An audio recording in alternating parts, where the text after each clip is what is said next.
You didn't end up here by accident. This video isn't just another one on your timeline, it's a portal. And only those who are ready can cross through. Listen carefully. From the moment you hit play, something invisible already starts moving in your energy field. Do you feel it? It's subtle, but undeniable. That feeling that finally, something is going to show you what you couldn't see before. I'm not here to entertain you. This isn't some cheap motivational video, nor just another piece of content you'll watch and forget by tomorrow. This is the right moment, and I'm going to tell you why. There are invisible forces draining your energy every day. It's no exaggeration. You know this because you feel it. The exhaustion that never goes away, the irritation that comes out of nowhere, the emptiness that no pleasure can fill. While you run around trying to fix life on the outside, something inside you keeps draining, like an open faucet that no one ever taught you how to close. But now, here, you're going to discover what no one ever explained to you. The real key to seal your energy field and stop anything or anyone from stealing your strength again. Not tomorrow, not someday, today. And don't think this is just theory. I'm going to give you real practices, deep insights, and forgotten codes that the ancient alchemists already knew, and that you, without realizing it, already carry inside yourself. So before you let your attention drift, take a deep breath and decide now. Are you going all the way? Because whoever stays with me in this video is going to cross a door that changes everything. You're going to discover where your energy leaks, how to reclaim your power, and above all, how to keep your vibration unshakable, even when the world tries to bring you down. The energy you do not transform within yourself will become fate. Have you ever noticed how sometimes a small phrase, a sideways glance, a snappy word can completely drain your energy? It's no exaggeration to say that these little emotional cracks are actually the exact points where you're leaking your life force. But here's the detail almost no one talks about. The problem isn't feeling anger, sadness, insecurity. The problem is reacting automatically, without realizing it. Because it's in that unconscious reaction that you pour out energy, weaken your vibrational field, and keep alive a cycle that could have been broken. Carl Jung, the giant of depth psychology, wasn't just a scholar of the human mind. He was, in fact, an alchemist. Yes, an alchemist in the truest sense of the word. Jung dedicated much of his life to studying ancient symbols, hermetic texts, medieval alchemy. He didn't see alchemy just as a primitive attempt to turn metals into gold. He saw alchemy as the great symbolic map of inner transformation. For Jung, true gold was never physical. True gold was always awakened consciousness, the refining of the soul. Now, connect the dots. When Jung talked about the shadow, he wasn't just talking about repressed aspects, but about the raw material of the soul that needs to be recognized, integrated, transformed. That's pure alchemy. The lead of unconscious emotions needs to be seen, welcomed, and then transmuted. And here's the link to what we're talking about. Every intense emotion that comes up, every explosion of anger, every sinking into pain or insecurity isn't just a fleeting moment. It's raw material. It's alchemical material. But instead of using it for transformation, what do? We react. We spill energy. We feed patterns. We let those moments become open cracks where our power escapes. Picture yourself as an alchemist carrying a precious vial of vital essence. Every time you react without realizing it, you're letting that vial spill over the edges, wasting what could be used to create something greater inside you. And don't think we're only talking about big traumas. The biggest energy leaks happen in daily life. In that silly argument, in that repetitive thought, in that stored resentment. Jung said that what you don't bring to consciousness governs you as fate, and this connects directly to the energy field. What you don't see dominates you. What you don't transform drains you. Alchemy isn't some old esoteric tale. It's a living practice. And when you start looking at your emotions not as enemies, but as clues, you completely change the game. You start to see the traces that were previously invisible. You realize it's not the world that's draining you. It's your automatic reactions. It's the emotional loops you repeat without noticing. And here begins the true transmutation, turning reaction into awareness, raw emotion into learning, raw pain into inner gold. The Forgotten Alchemist. Childhood as an energetic laboratory. And this is exactly where we dive even deeper. Because to understand where these automatic reactions that drain your energy come from, we need to go back in time.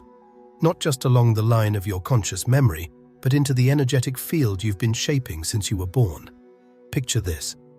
When you were a child, your energy was pure, open, fluid, like a freshly awakened field, ready to absorb the world around you. You had no defenses, you had no filters. Everything that came from the outside was received directly into your internal laboratory.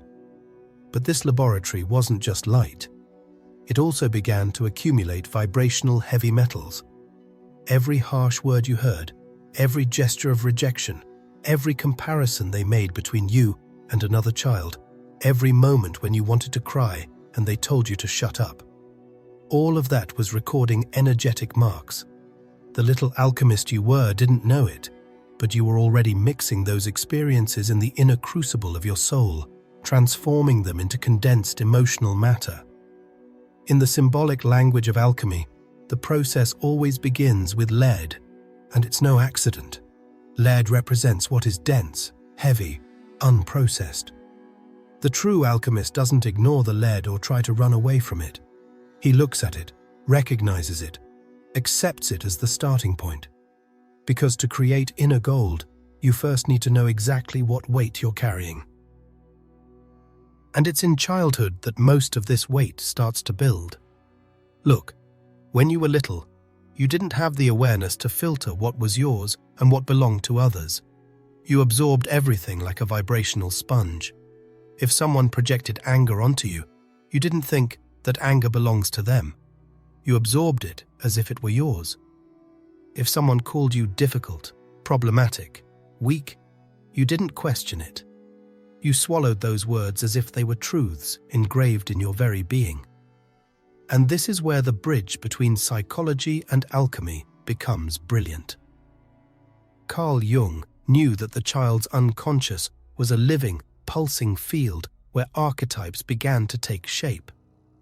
He spent years studying how alchemical symbols reflected psychological processes. But what few realize is that he was showing us that we've all been little alchemists from the start, without even knowing it. We're constantly absorbing, mixing, condensing impressions that later become blocks of emotional memory. These blocks don't disappear. They stay. And every time you, as an adult, react to an apparently simple situation with a disproportionate emotion, it's not you, here and now, who's reacting. It's that forgotten little alchemist. It's the echo of old experiences that were never acknowledged.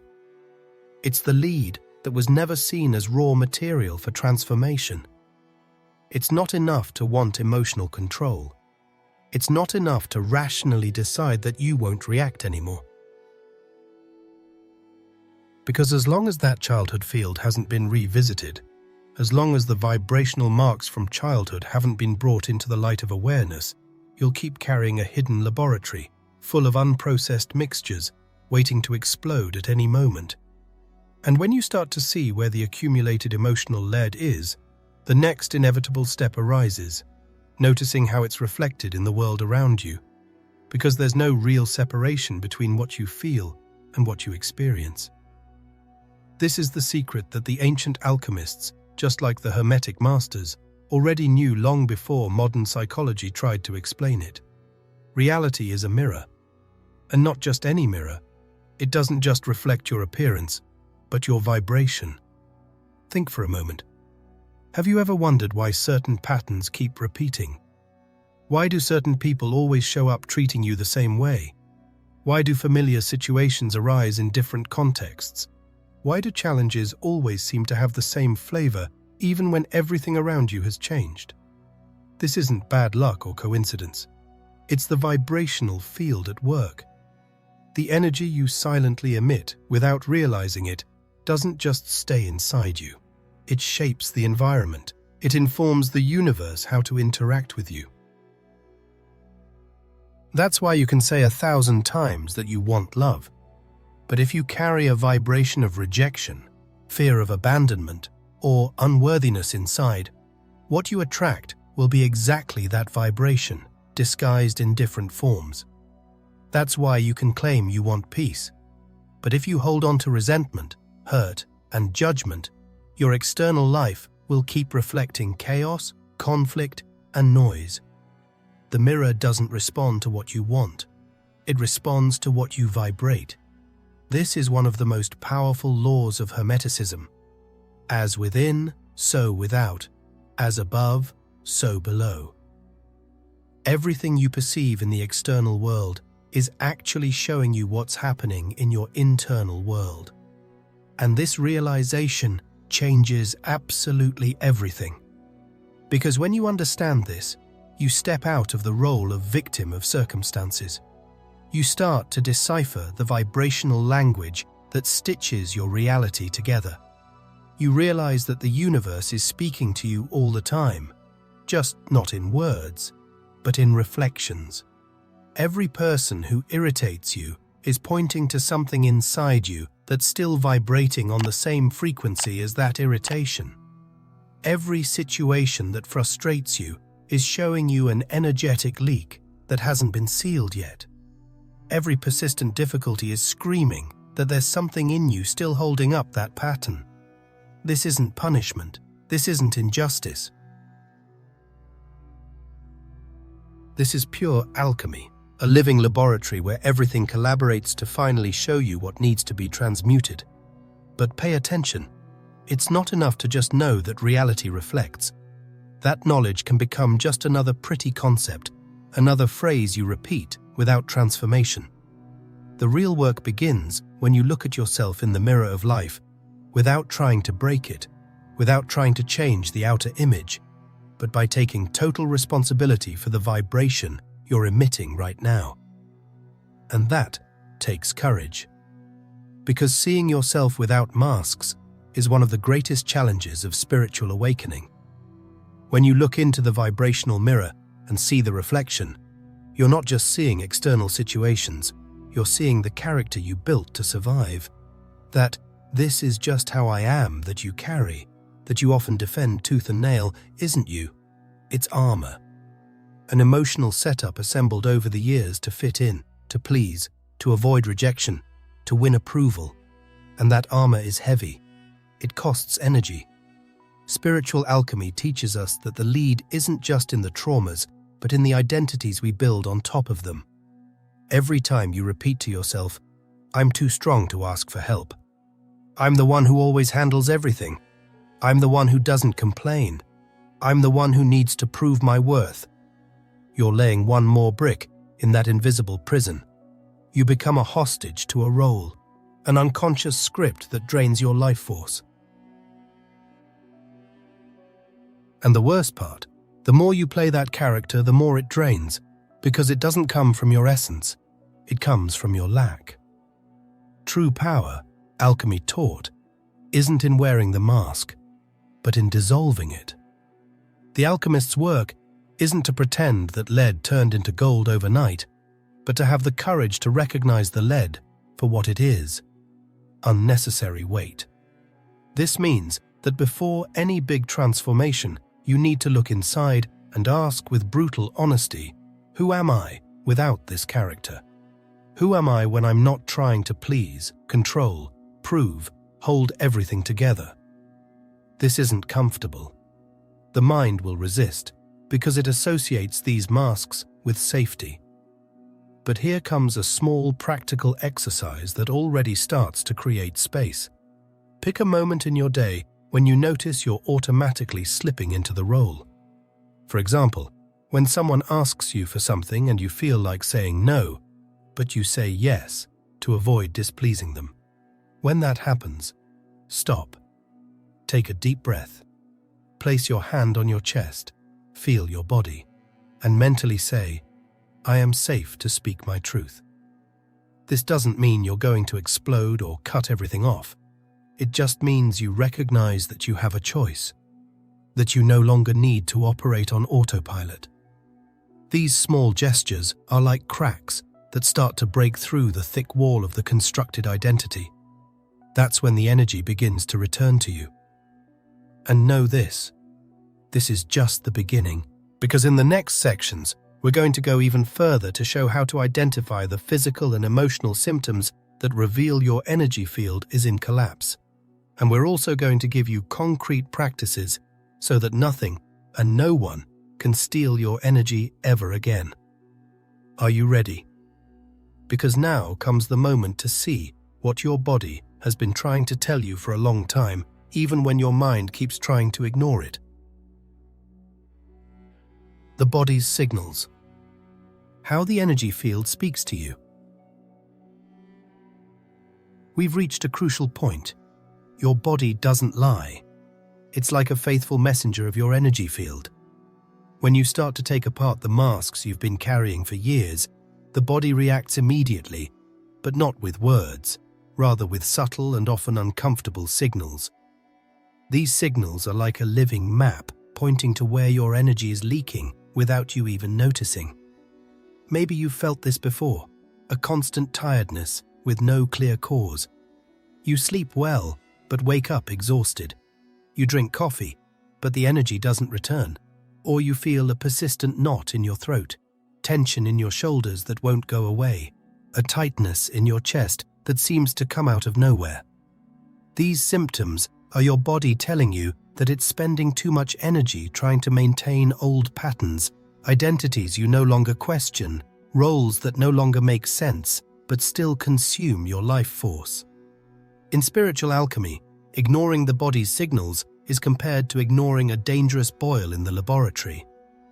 Imagine a cauldron that keeps heating up more and more without you stirring the contents or adjusting the fire. The result? It overflows, explodes, forcing you to deal with chaos that could have been avoided.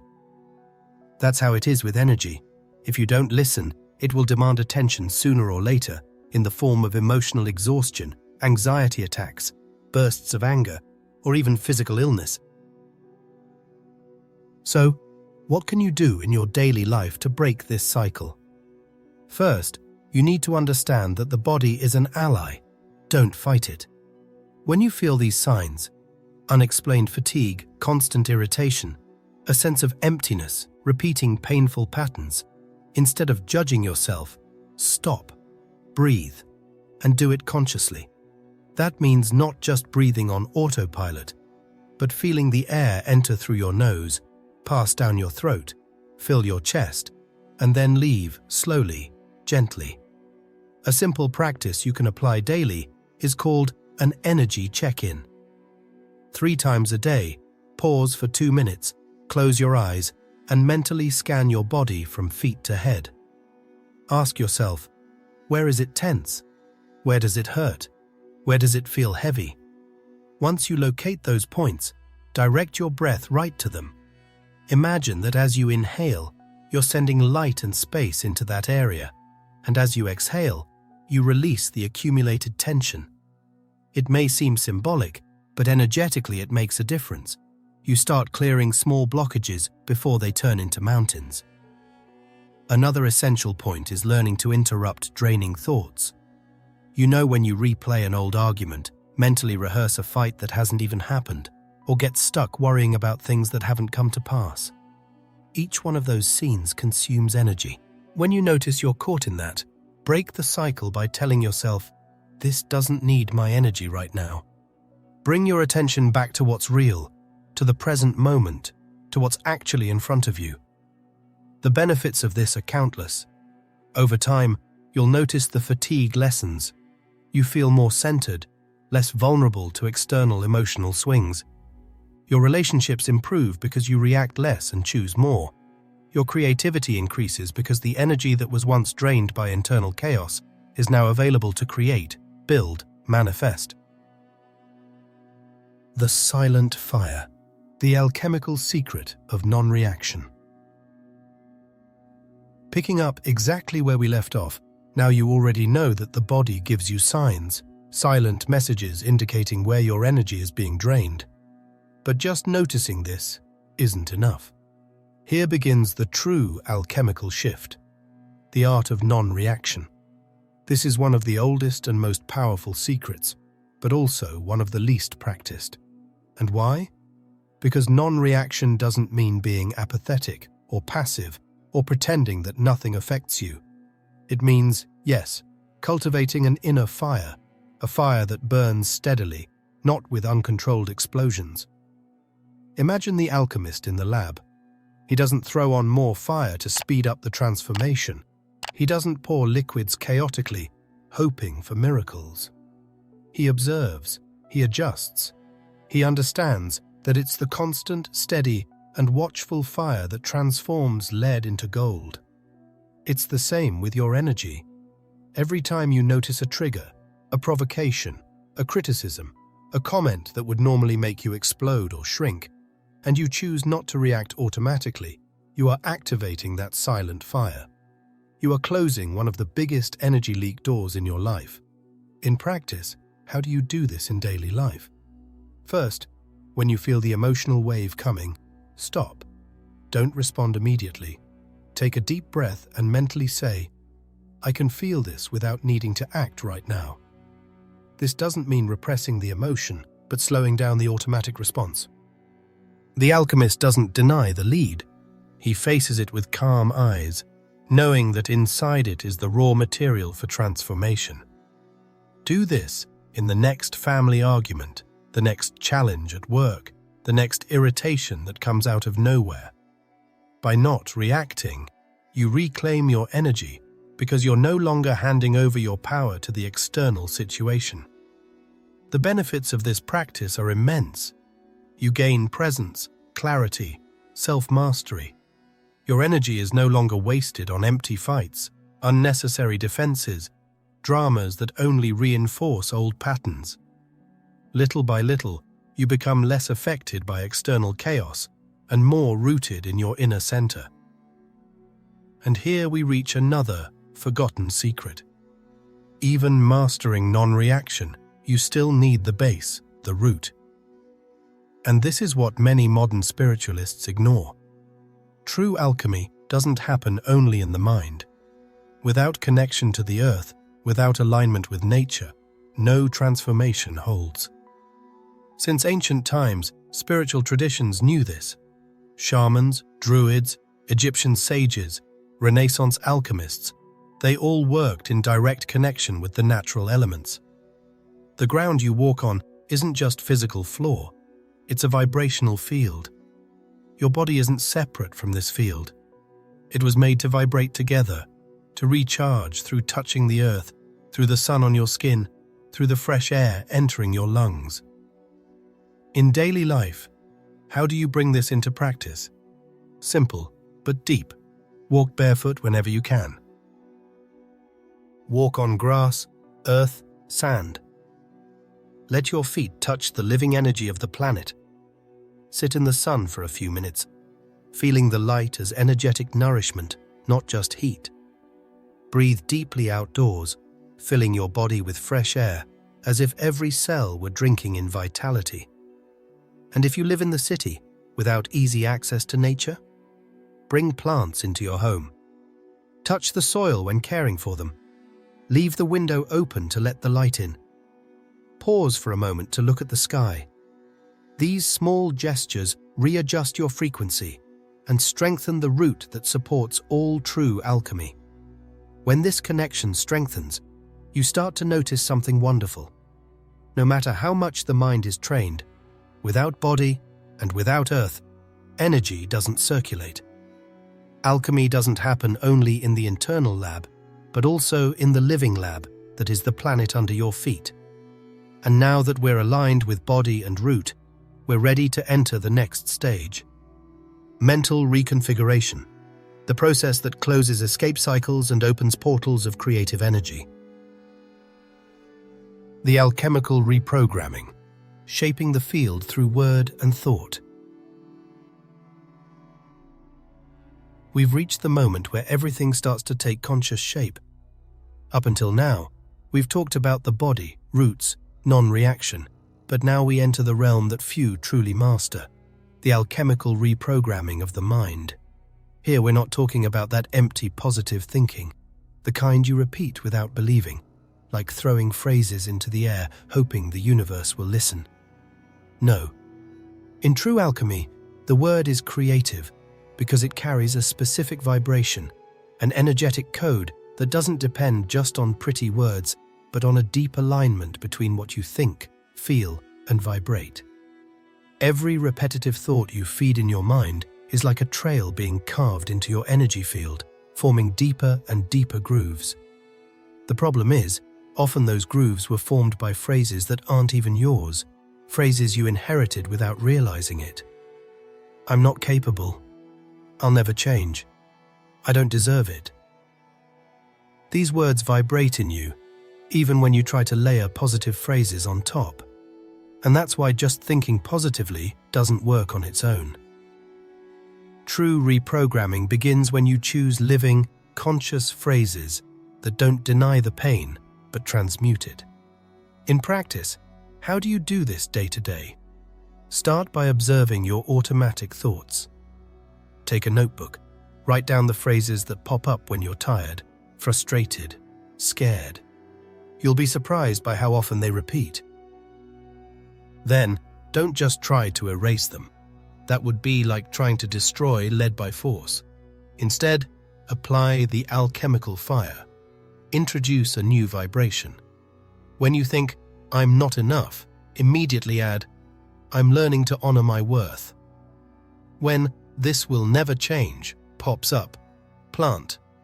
Each day I move forward, even if slowly. These phrases need to be felt, not just said. There has to be presence, connection, truth. The benefits start to show when, over the days, your vibrational field begins to respond. You'll feel less vulnerable to external triggers, less reactive, more centered.